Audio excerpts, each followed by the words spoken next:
everyone, Mr. Eichley here, and today is a very special read aloud because today is a very special day. Do you know what today is?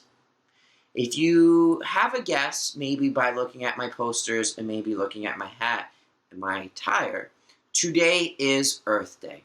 I love Earth Day. I love Earth Day because, one, Mr. Eichley's dad is a farmer, and without the earth and the ground, my dad wouldn't be able to farm and give all the great produce that he has. And two, Mr. Eichley loves traveling, and one of his favorite places to go when he travels is to national parks. National parks are places that cannot be built and cannot be used for commercial real estate in the country. So I've been to 10 different national parks throughout the country. And behind me are some of my favorite ones: Yellowstone, Zion, and the Grand Tetons. Grand Tetons and Yellowstone are probably my favorite national parks. I saw buffalo out there, I saw beautiful mountains, I saw some deer, beautiful landscapes. I took a lot of photos. It was one of my favorite trips and one of my favorite national parks. So today's story is about a character who speaks for the trees. That's right, this character speaks for the trees. You probably already know who it is. It's the Lorax. Dr. Suess created the Lorax. Dr. Suess, it also has special meaning to me because Dr. Suess lived in Springfield, Massachusetts. And where I'm from, Springfield, Massachusetts is about 15 minutes away from where I live. And when I was little, we used to take field trips up to Dr. Suess' house to see his house. His house is still there in Springfield, Massachusetts, but now it is a huge museum, and inside the museums you have some of your favorite characters like the Cat in the Hat, the Lorax, Sam I Am, you got the Grinch, basically all the great Dr. Seuss characters. So why don't you join me today for a special Earth Day reading of The Lorax by Dr. Seuss. The Lorax. The Lorax by Dr. Seuss. Do you know what his real name is? Theodore Geisel.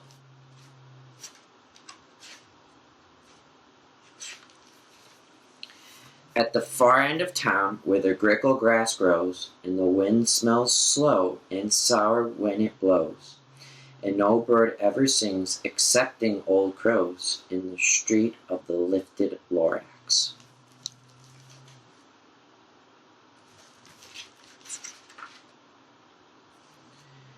And deep in the grickle grass, some people say, if you look deep enough, you can still see today, where the Lorax once stood, just as long as it could, before somebody lifted the Lorax away. What was the Lorax, and why was it there, and why was it lifted and taken away? From far end of town where the grickle grass grows, though Onceler still lives here, ask him, he knows.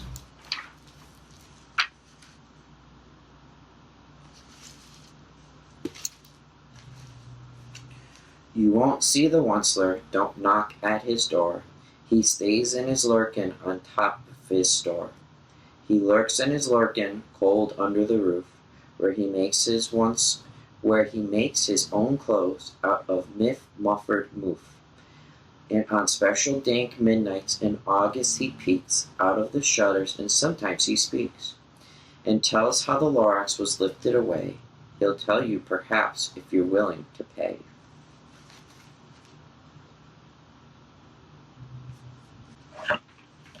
On the end of the rope he lets down a tin pail, and you have to toss in 15 cents and a nail, and a seashell of a great-great-great-grandfather snail.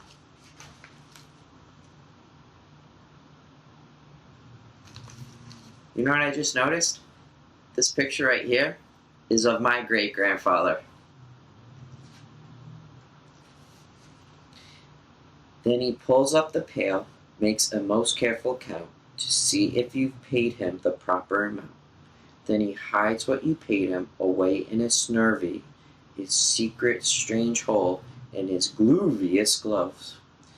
Then he grunts, I will call you by whisper my phone, for the secret I tell are for your ears alone.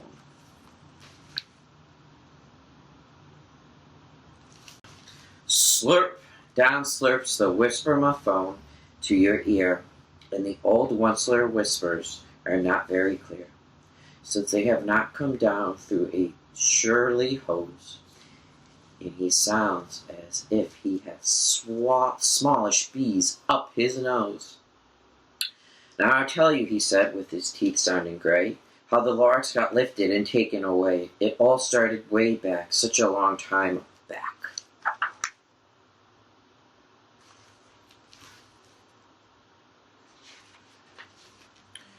Way back in the days when the grass was still green and the ponds was still wet, and the clouds were still clean, and the song of the swoomy swans rang out in space. One morning I came to this glorious place, and I first saw the trees, the truffula trees, the bright-colored tufts of the truffula trees, miles after miles in the fresh morning breeze.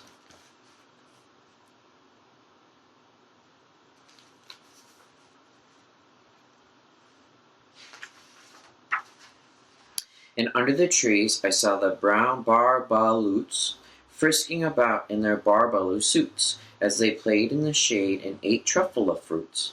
From the rubbiest ponds came the comfortable sounds of the humming fish humming while splashing around.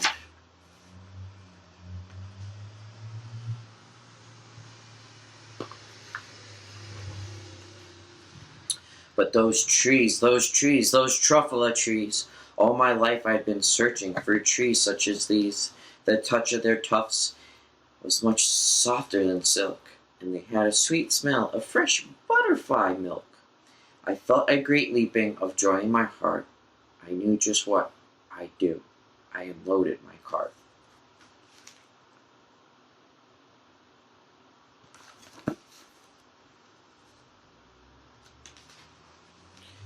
In no time at all, I'd built a small shop. Then I chopped down a truffula tree with just one chop. And with great skillful skill and greedy speed, I took the soft tuft and knitted a need.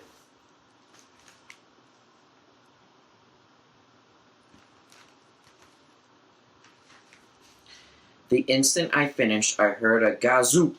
I looked. I saw something pop out of the stump of the tree I chopped down. It was sort of a man. Describe him, that's hard. I don't know if I can. He was shortish and oldish and brownish and mossy, and he spoke with a voice that was sharpy and bossy. We know who that guy is. Mister, he said with a sawdusty sneeze, I'm the Lorax, I speak for the trees. I speak for the trees have no tongue. I'm asking you, sir, at the top of my lungs. He was very upset as he shouted and puffed. What's that thing you've made out of my truffula truff?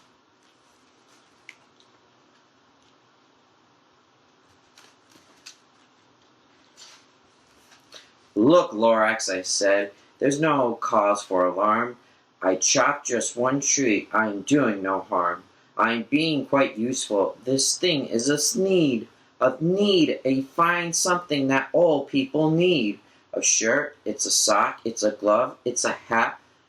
But it has other uses, yes, far beyond that. You can use it for carpets, for pillows, for sheets, or curtains, or cover for bicycle seats. The Lorax said, Sir, you are crazy with greed. There's no one on earth who would buy that fool need.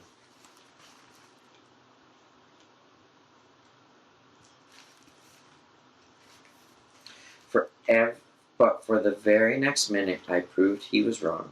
For just at that minute, a chap came along. He thought that the need I had knitted was great. He happily bought it for $3.98. I laughed at the Lorax. You poor stupid guy. You can never tell what some people will buy.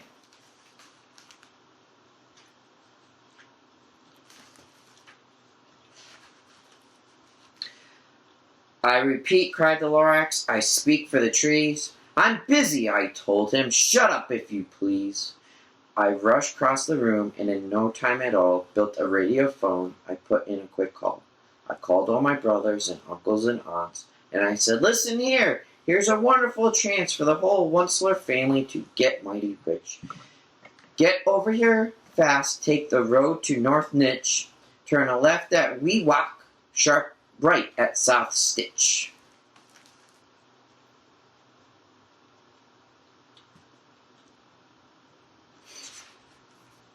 And in no time at all, in the factory I built, the whole Onceler family was working full tilt. We were all knitting needs, just as busy as beads, to the sounds of chopping the truffula trees.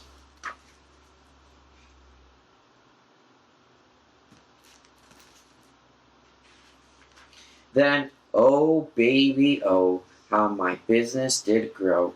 Now chopping one tree at a time was too slow. So I quickly invented my super axe hacker, which whacked off 4 truffula trees at one smacker. They were making needs 4 times as fast, and that Lorax, he didn't show up anymore.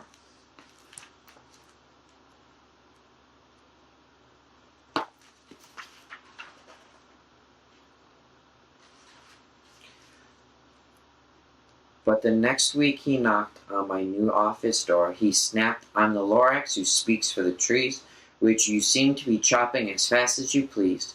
I'm also in charge of the brown barbaloots, who are playing in the shades of their barbaloo suits, who happily live eating truffula troots. Now, thanks to your hacking my trees to the ground, there's not enough truffula fruits to go round.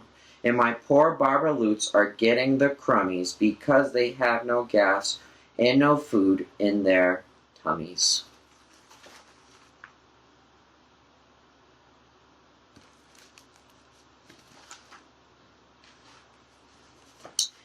They'd love living here, but I can't let them stay.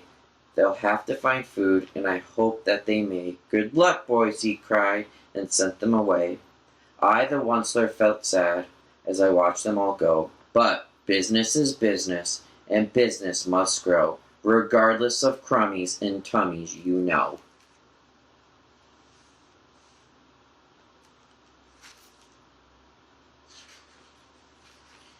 I mean no harm, I most truly did not, but I had to grow bigger, so bigger I got. The bigger my factory, the bigger my roads, the bigger my wagons, the bigger the loads. Of the needs I shipped out, I was shipping them forth, to the south, to the east, to the west, to the north.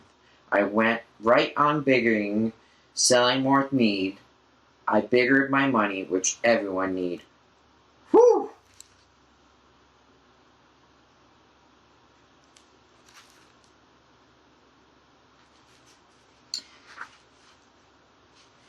Then again he came back. I was fixing some pipes when that old nuisance Lorax came back with more gripes. I'm the Lorax, he coughed and he whiffed.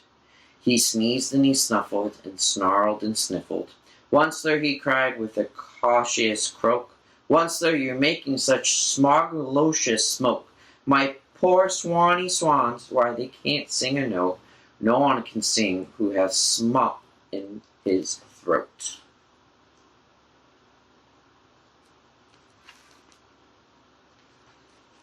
And so, said the Lorax, please pardon my cough. They cannot live here, so I'm sending them off. Where will they go? I don't hopefully know. They may have to fly for a month or a year to escape the smog you've smogged up here.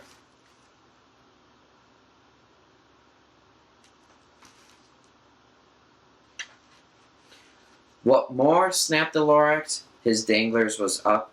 Let me say a few words about Giddily Glup. Your machines chug on day and night without stop, making gloopity gloop and schloopity schlop.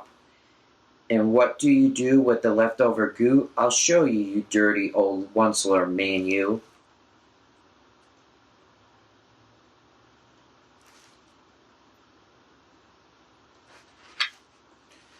You're glupping the pond where the humming fish hum. No more can they hum, for their gills are all glummed. So I'm sending them off. Oh, their future is dreary. They'll walk on their fins and get woefully weary in search of some water that isn't so schmearly.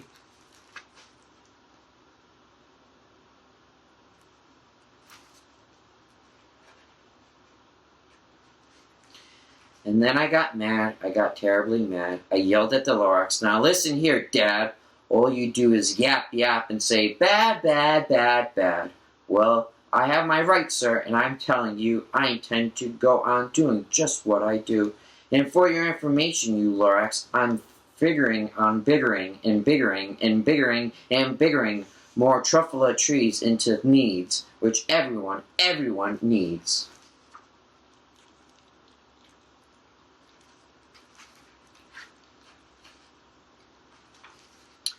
And at that very moment we heard a large whack.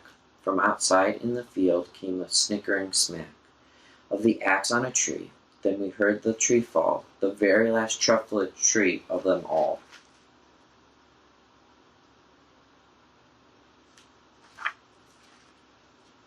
No more needs, no more work to be done. Time to say goodbye to my uncles and aunts. Everyone left goodbye. They jumped into cars and away under smog stars. Now all that's left beneath the bad-smelling sky was my big empty factory, the Lorax, and I.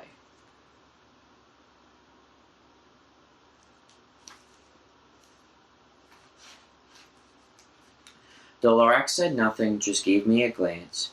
Just gave me a very sad, sad backwards glance. As he lifted himself by the seat of his pants, and I'll never forget the grin on his face when he hesitated himself and took leave of this place through a hole in the smog without leaving a trace.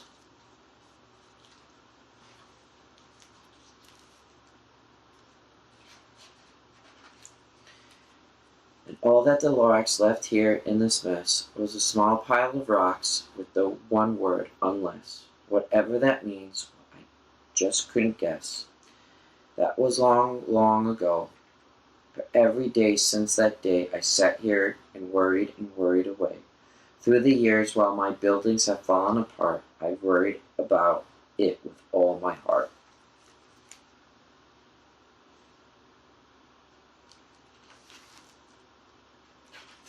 But now, said the Onceler, now you're here.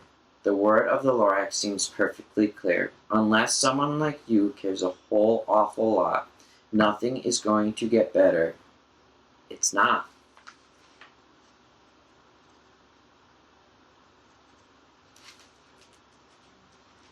So, catch, called the Onceler.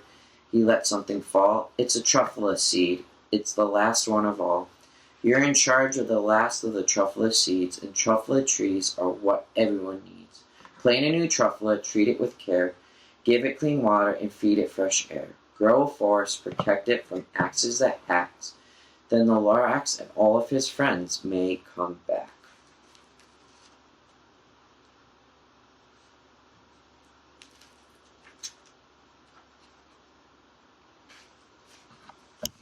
So there you have it.